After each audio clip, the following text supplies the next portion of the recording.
hey there. This month at Superior Physical Therapy, we wanted to do something nice for all of our fans out there and anybody who might be struggling with foot pain. We wanted to give you a quick presentation on the 3 most common types of foot pain and maybe give you some guidance on what might be causing your foot pain.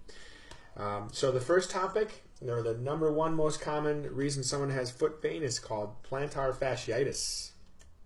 The number 2 most common reason somebody has foot pain is Achilles tendonitis.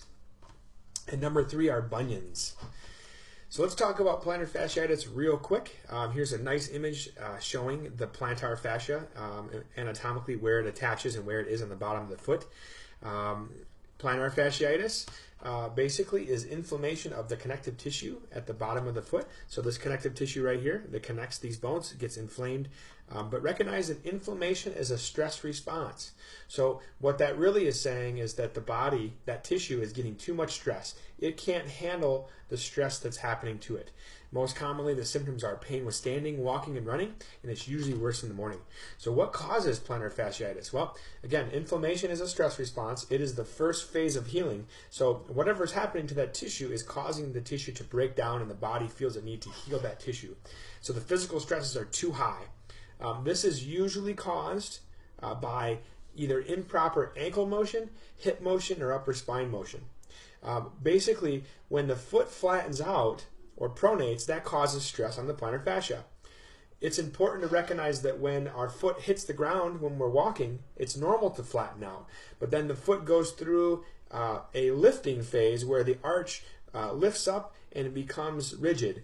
And the foot is designed to push off of a rigid, bony structure and not a flat, pancake-like structure, which would cause too much stress on the plantar fascia.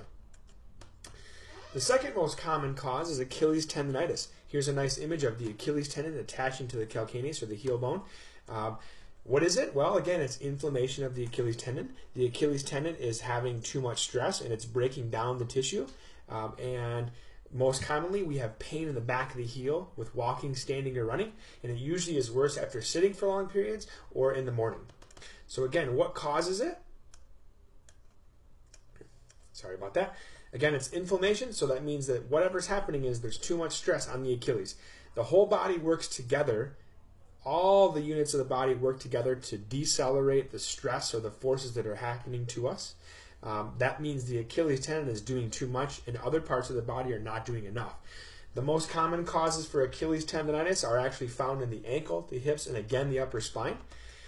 We're going to go into some more detail here. How does the ankle cause Achilles tendonitis? Well, very simply, if the ankle doesn't bend enough or rotate outward enough when we walk, this causes the foot to churn out and it makes the foot flatten out more or pronate more, which can cause lots of stress on the Achilles tendon. The foot likes to push off of a rigid foot, not a flat pancake.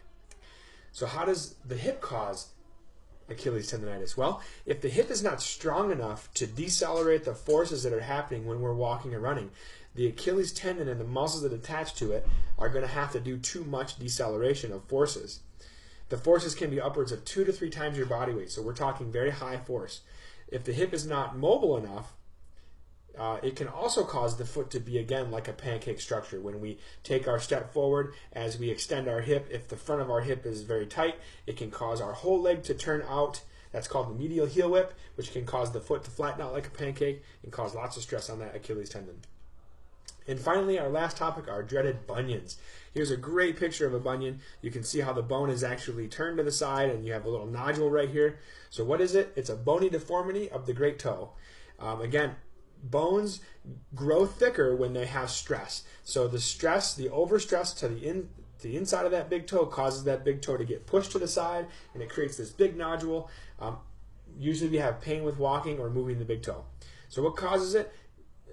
That's a really deep question. We're going to say improper walking mechanics, most commonly the ankle and the hip. You'll see people walking like a duck. The duck walk is usually what's creating the bunion and the stress response.